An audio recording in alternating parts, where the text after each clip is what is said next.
लोगों के सामने नहीं ले जाएंगे, उनको नहीं बताएंगे, और फिर एक अब हायर लेवल की कॉन्फ्रेंसें करके ऐसे साधन हमें ढूंढने पड़ेंगे कि हम जो स्टेट्स हैं उनके अंदर भी कुछ स्टेट्स ऐसी हैं जो शायद एंटी अमेरिकन है, लेकिन ओरिएंटेशन रखनी चाहिए मार्क्सवादी बिल्कुल चुप हैं। इतना बड़ा क्राइसिस आया है, आप देखो वे उनकी स्टेट्स हैं 3 जगह यहाँ गवर्नमेंट है, लेकिन वो बिल्कुल चुप है। कोई स्टेटमेंट आपको मार्क्सिस्टों का नहीं मिलेगा। वो जो ये जनरल सेक्रेटरी है, क्या नाम उसका, करात, कोई स्टेटमेंट नहीं इस पर मिले। वो उस पर वो जो बिरला फैक्ट्री वो फैक्ट्री लग रही है, तो उस पर भी मारे जा रहे हैं लोग। इसके अलावा कहो कोई एजेंडे पर उन्होंने एक बात कही हो कि इतना बड़ा खतरा है, तो मार्क्सिज्म भी एक बड़ा अपने वक्त का इम्पॉर्टेंट एक आउटलुक था या अप्रोच थी, वो बिल्कुल खामोश है। सारी वर्ल्ड अप्रोच खामोश है। रूस लगातार उतनी ही खराबी कर रहा है जितनी बाकी, चाइना भी उतनी ही खराबी कर रहा है। कुछ थोड़ी मिकदार में कमी होगी क्योंकि वो अभी इतने विकसित नहीं है। तो ये जब सारी हकीकतें हम इन सबको नहीं समझेंगे कि क्या किया जाए, कैसे किया जाए और किस तरीके से हो, तब तक कुछ नहीं हो सकता। और इसके लिए हमें अब सीरियस होकर एजेंडा तैयार करना पड़ेगा, सीरियस एजेंडा तैयार करना पड़ेगा। आज की मीटिंग ही हमने इसलिए बुलाई है कि बाली कॉन्फ्रेंस का रिजल्ट आएगा हमारे सामने, उससे निकलना कुछ नहीं, बिल्कुल खोखला जवाब होगा और बिल्कुल लोगों को इंस्पायर नहीं कर पाएगा और लोगों को अनइन्फॉर्म्ड रखे। क्या लोगों को अनइन्फॉर्म्ड रख के मुकाबला हो सकता है या लोगों को मोबिलाइज कर? ये भी दो लाइनें हैं। वो अनइन्फॉर्म्ड रखे तो सरकारी लेवल पर मुकाबला करते हैं, तो सरकारी लेवल पर जिसमें लोगों की पार्टिसिपेशन नहीं होगी, लोगों की मोटिवेशन नहीं बनेगी, वो तो उसमें डिटर्मिनेशन ही पैदा नहीं होता। अब ये भी दो अप्रोचेज हैं कि लोगों को इन्वॉल्व करके उनकी मोटिवेशन बदल के उनको मोबिलाइज करके उनको कॉन्शियस करके मुकाबला किया जाए, और ये भी एक अप्रोच है कि उनको बताओ कि वोट इनके हक में डाल दो और ये असम्बली में जाके आपका निवारण करें। अभी तक लोगों की समझ में भी यही, वो ढूंढते हैं कि चलो कोई कम पैसे खाने वाला मिल जाए, खा रहा है ग्रांट के पैसे, 5 करोड़ आती है या 6 करोड़ एक हल्के के लिए, उसमें 2 करोड़ खा जाता है, खा जाए। हमारा तो स्कूल बनवा दिया उसने, हमारे तो वो डिस्पेंसरी बना दी। लोगों की समझ भी इसमें बड़ी ज़बरदस्त सेटबैक है, लोगों की समझ की, बल्कि समझते ही नहीं, वो ऐसे वोट बैंक पॉलिटिक्स का शिकार है उसकी। अब शायद जब आएगा ये सैलाब या ज़मीनें अनकल्टिवेटेड रहेगी या पानी की किल्लत हो जाएगी, शायद समझे तो तब वो उसका एजेंडा सामने होगा। समझेंगे तो करेंगे क्या? अब ये हकीकतें मौजूद हैं। अगर आप जाके अचानक कहोगे हमारे पास फार्मूला है, ये फार्मूला कर, लोगों को ये लोग समझ ही नहीं पाते। जो पढ़े लिखे हैं वो भी कम समझ रहे हैं। वो कहते हैं क्या होना है जी, क्या कर सकते हैं हम, ये सरकारों का काम है, वो कर सकती हैं। सब उन सरकारों को बदलने के लिए तैयार नहीं, ना वो वोट बैंक की राजनीति के खिलाफ चलने को तैयार है। ये सारी की सारी परेशानी है। हम क्या एजेंडा बनाएं, क्या अपने वो निशाने बनाएं और लोगों को किस लेवल पर करें, ये आप हमें तय करना पड़ेगा। हम हथियार नहीं छोड़ेंगे कि कुछ नहीं हो सकता, हमारे पास पैसा नहीं है, पैसा वाकई नहीं है हमारे पास, तो बहुत कम रिसोर्स हैं, तो जो थोड़े बहुत पैसे हैं मैं समझता हूँ इतने बड़े हम इनसे भी काम चला सकते। अब सवाल ये है कि हमें भी अगर हमारे से पॉसिबल हो सके हम भी एक चैनल खोलें वर्ल्ड का, यहाँ हम अपना एजेंडा दें। हम इमीडिएटली नहीं कर सकते, लेकिन 1-2 साल के अंदर हमें तैयार होना चाहिए। ये तो इंटरनेशनल वो होना चाहिए, ये ऑर्गेनाइजेशन एक इंटरनेशनल ऑर्गेनाइजेशन बने, लेकिन यूएनओ बना है। अगर हम यूएनओ की ग्राउंड रियलिटी को छोड़ के इंटरनेशनल शुरू कर देंगे तो लोगों की समझ में नहीं जाएगी। यूएनओ की रियलिटी से शुरू करके इंटरनेशनल रियलिटी तक जाए। आईपीसीसी की रिपोर्टों को ग्राउंड बना के हम आगे लोगों की समझ बनाएं। आईपीसीसी की रिपोर्ट बना के फिर हम एक्सप्लेन करें कि कौन कर रहा है ग्लोबल वार्मिंग, और जो क्रिएटर है, जो काज है, वो सॉल्यूशन हो सकता है। कभी हुआ दुनिया में बताओ हिस्ट्री में? जिसने बीमारी पैदा की वो कीटाणु, अनाज का कीटाणु कैसे बढ़ेगा? नहीं, वो कहते हैं हाँ, उसमें जहर को मारता है। नहीं, आजकल की थ्योरी में है कि वो जीन बदल लेंगे, तो वो भी है, जीन बदल लेंगे, पर जीन बदलने की टेक्निक किसके पास है? जीन तो बदल लो, मानव के पास ही है।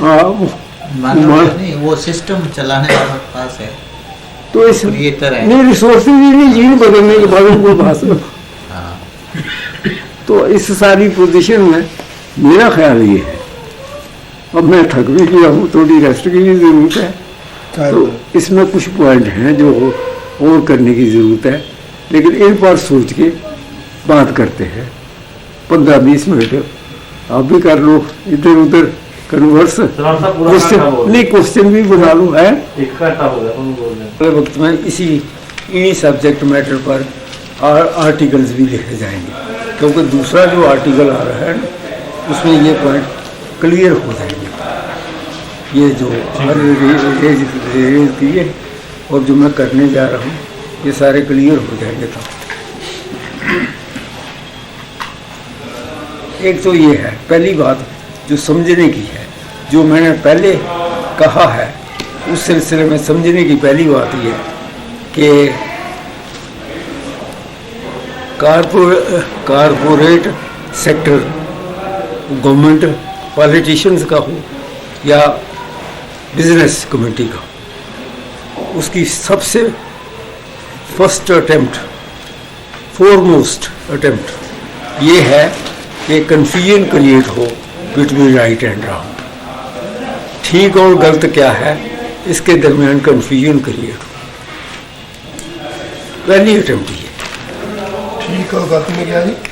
ठीक और गलत के दरमियान कन्फ्यूजन क्रिएट हो, ठीक और गलत को इंटरमिंगल कर दो, मिला दो बंदी को, फिर निकालो उसमें से राइट क्या है रॉन्ग क्या है। कंसेप्ट को मिलाने का सवाल है ना, भ्रष्ट कर लोगे किसी कंसेप्ट को भी, उसके साथ कुछ जोड़ दो। अच्छा, एक पॉइंट ये भी रेज हुआ है, लेकिन मैंने कहा इसको एम्फेसाइज करने की जरूरत। पहले तो कन्फ्यूजन क्रिएट होता है आईपीसीसी की रिपोर्ट से, पहला कन्फ्यूजन वहाँ से स्टार्ट होता। उसी ने ये रिमार्क किया है कि ये ह्यूमन एक्टिविटी का रिजल्ट है। उसका पहला 4 रिपोर्टें आई हैं और जो फाइनल आई है वो उसका समराइज्ड वर्जन है, समराइज्ड वर्जन है। उस समराइज्ड वर्जन में यही आया है कि वो ये ह्यूमन एक्टिविटी से पैदा हो रहा है और ह्यूमन एक्टिविटी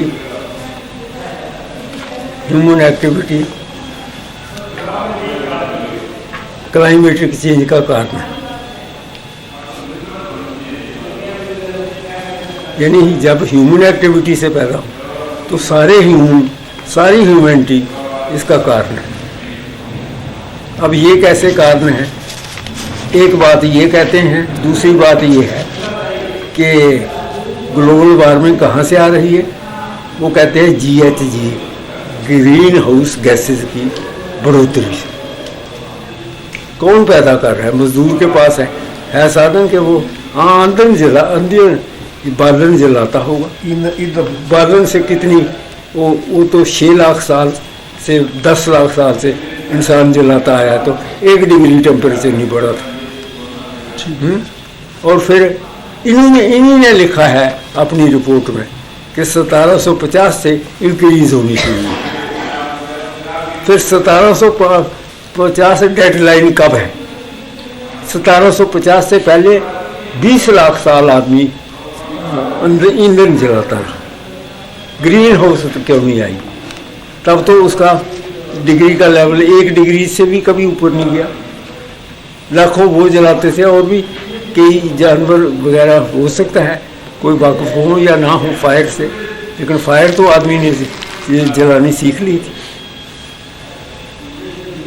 एक बात ये है, और आईपीसीसी रिपोर्ट ने जिसका मतलब ये ग्रीन हाउस गैस का क्या कारण बताते हैं? यहाँ ह्यूमन एक्टिविटी, मानव की एक्टिविटी ये है, ये जिम्मेदार। और मानव 6 लाख 20 लाख साल जलाता रहा, फिर भी कुछ नहीं खराबी हुई। खराबी तो सारी और अपनी ही रिपोर्ट में लिखा है सज्जन जी 1750 से खराबी होनी शुरू हुई है। 1750 से पहले खराबी नहीं हुई। 2 कंट्रीडिक्शन। पहले ह्यूमन जो पॉपुलेशन कम थे ना, तो कितना जलाता था, अब ह्यूमन पॉपुलेशन 1000 गुना बढ़ गई, तो ये बड़ी उससे जो फर्क पड़ा। तब उन्हें मैग्नीफाई करना चाहिए कि इंक्रीज द पॉपुलेशन का। वो भी नहीं कहा उन्होंने, ये थोड़ी कहा कि इंक्रीज पॉपुलेशन की वजह से ग्रीन हाउस कैसे बढ़ी, ये नहीं कहा। पब्लिक एक्टिविटी, पब्लिक एक्टिविटी का है। बालन ना आता बालन नहीं जो भी हो उसे क्लियर करने की जरूरत होती है कि ह्यूमन एक्टिविटी का क्या हो रहा था, इंक्रीज द पॉपुलेशन की वजह से बढ़ गई है क्या? और 1750 में ये के पॉइंट के साथ क्लियर होना चाहिए कि 1750 से पहले आबादी कम थी और बढ़नी शुरू। 1750 से बढ़ी ही नहीं, आबादी 1930 में 1 बिलियन थी। कब हुआ 1930? अभी 100 साल भी नहीं हुए। अब है 6.5 बिलियन। 10 साल तो 100 बिलियन नहीं, अब 6.5 बिलियन है ना। तो इस 100 साल में आबादी बढ़ी, आबादी कहाँ बढ़ती आई? वो भी बड़ा मतलब फ्रिवुलस आर्गुमेंट है। पंडित जी एक चीज़ तो बताओ ना आप, जैसे ह्यूमन बीइंग को लेते हैं हम, और इसके अलावा दूसरे जो बायोडाइवर्सिटी है उसको लेते हैं हम, तो उस सेंस में तो ह्यूमन एक्टिविटी का माने अब चाहे वो कॉरपोरेट वर्ल्ड के लीडरशिप में हो रही है या कोई भी फैक्ट्री मजदूर कर रहा है उसके नेतृत्व में या उसकी रोजी रोटी कमाने के लिए कुछ भी कर रहा है, लेकिन एक्टिविटी तो ह्यूमन बीइंग ही कर रहा है ना, जो जीएससी कर रहा है। मतलब ये ह्यूमन बीइंग एक्टिविटी करता है जो सरकार चलाते हैं। सरकार चलाती है या कोई भी चलाती है? कोई नहीं चलाती नहीं। ये कौन करता है क्राइम? जो करप्शन सिखाते हैं ये लोग 10 लाख रुपया दे बूढ़ पंजाब 5000 गाँव।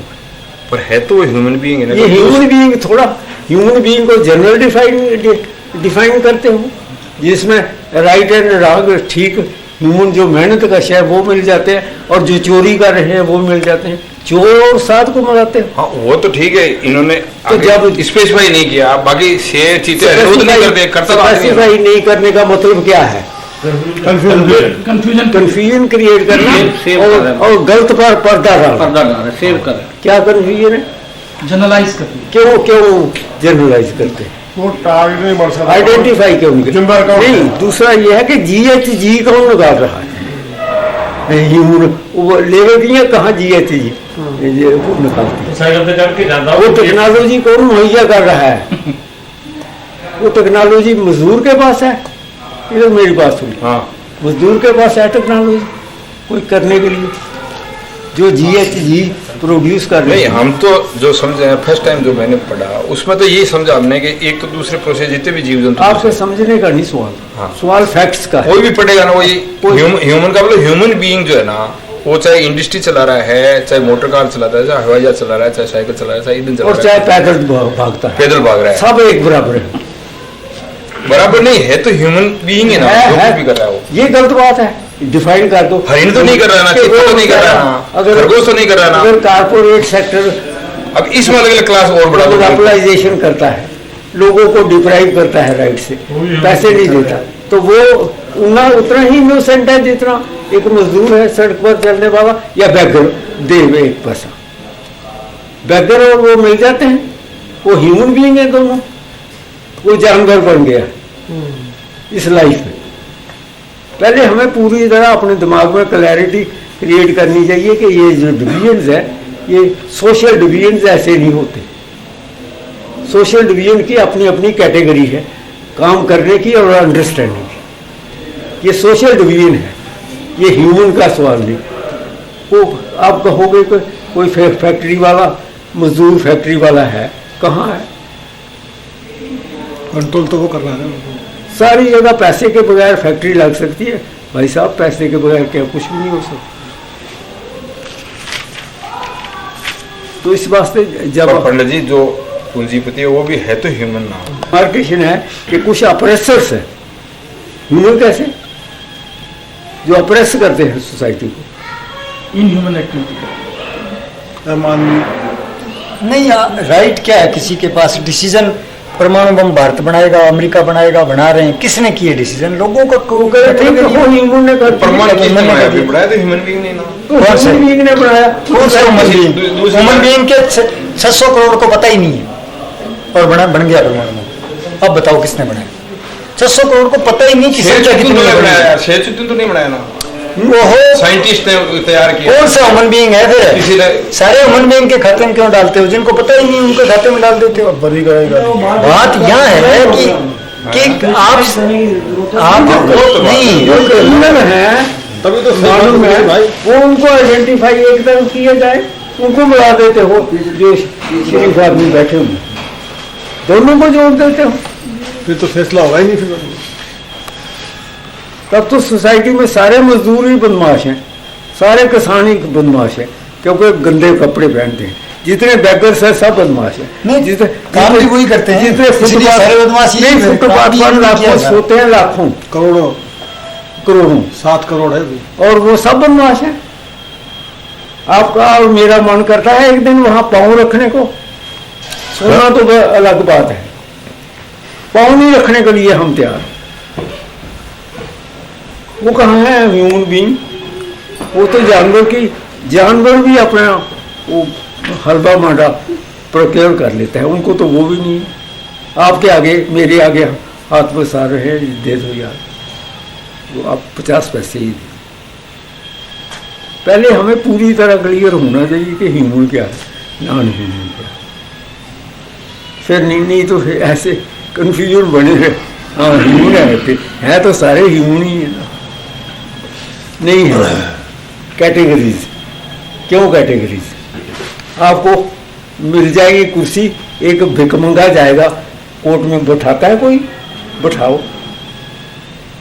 अगर वो भी ह्यूमन बीइंग है तो हम कहे ना सरदार जी लो बैठो कुर्सी लो। अधिकार है उसे विधान में, उसे नहीं मिलता, प्रैक्टिकली मिलता है।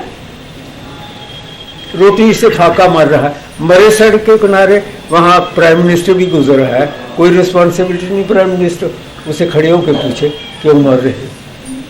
क्या है भाईचारा ह्यूमन सोसाइटी का? कितने पूछे जा रहे हैं? गवर्नमेंट के जिनके ड्यूटीज लगी हैं वो अमल हो रहा है? कौन भाईचारे को समझ रहा है कि ह्यूमन है? और हमारी अगर अंडरस्टैंडिंग ह्यूमन को करेक्टली समझने में गलत है तो हम हर जगह गलत हो सकते हैं, ये भी बात है। यानी हमको ये करना पड़ेगा corporate capitalist system, social system में जो सिस्टम भी है उसको उसको इस तरह से भी एक्सप्लेन कर सकते हैं ना उनको कि जब अपन ह्यूमन एक्टिविटी कहते हैं, इसका मतलब ये है कि ह्यूमन को हम इस समय केवल बायो की नज़र से देख रहे हैं, उसका जो सोशल एस्पेक्ट है वो हमने काट दिया है। जो ह्यूमन की जो पहचान है ना वो तो बायो सोशल है ना। तो ह्यूमन तो जैसे मान लीजिए अपन के एक साइंटिस्ट ह्यूमन है, तो साइंटिस्ट बायो के वजह से तो ह्यूमन है, मेटाबॉलिज्म है उसमें, इस वजह से तो वो ह्यूमन है। और उसका जो सोशल पार्ट है उसकी वजह से वो जो ह्यूमन का शब्द है वो प्रॉपर नहीं है ना, वो सोशल उसका जुड़ा हुआ है, इसलिए सोशल कैटेगरीज के अंदर जो लोग हैं और वो ह्यूमन वो सोशल कैटेगरी से इनह्यूमन बन के जो एक्टिविटी कर रहा है, तो वो फिर ह्यूमन एक्टिविटी में सोशल पार्ट नहीं होने से कंफ्यूजन पैदा करता है, और कंफ्यूजन पैदा करने की वजह से अपन टारगेट साफ नहीं कर पाते। नहीं, सेल्फिश जो हो जाते हैं, सुनो बात, जो सेल्फिश हो जाती हैं वो ही नहीं ह्यूमन है, वो जानवर है। पता क्या सेल्फिश क्या इनह्यूमन एक्टिविटी जो सोशल एनिमल, जो सोशल हट जाता है तो वो एनिमल ही जो इंडिविजुअलिस्ट है वो कहता है कि मेरा ही इंटरेस्ट सर्व हो, मैं ही ऊंचा बनूं, मेरी ही पर्सनैलिटी डेवलप हो, वो ह्यूमन बना दिया। 90% आज इनह्यूमन है, पढ़े लिखे इंजीनियर, डॉक्टर, सब टेक्नीशियंस, वो इंडिविजुअलिस्ट हैं, अपना कैरियर बना रहे हैं। स्टूडेंट हम जो पैदा कर रहे हैं कैरियर बनाते हैं, कहाँ बायो वो सोशल रहा इंसान। इस सोसाइटी ने बायो सोशल रहने ही नहीं दिया, सब ह्यूमन कर दिए। तभी तो मौत का एजेंडा है। मानव नहीं रहा। ऊपर आसमान से थोड़ा आ गया मौत का एजेंडा। वो स्पीसीज ही खत्म हो गई जो बायो सोशल थी। सब एजुकेशन में मेरा मुड़ा, किसी का लड़का जा रहा है, सारा वो पर्सनैलिटी बनाएगा। पर्सनैलिटी क्या होती? इंडिविजुअलिटी। कोई मानव की शिक्षा देता है एजुकेशन में? जानवर बना रहे हैं सबको। यार मेरी मनहूस शक्ल नहीं था वो, जब गंदी शक्ल बनती है तो कोई वो जनरल फिलासफिकल जो हमारे उपदेश हैं वो नहीं चलने वाले। ये कंक्रीट बात है कि आदमी की नेचर से पैदा हो।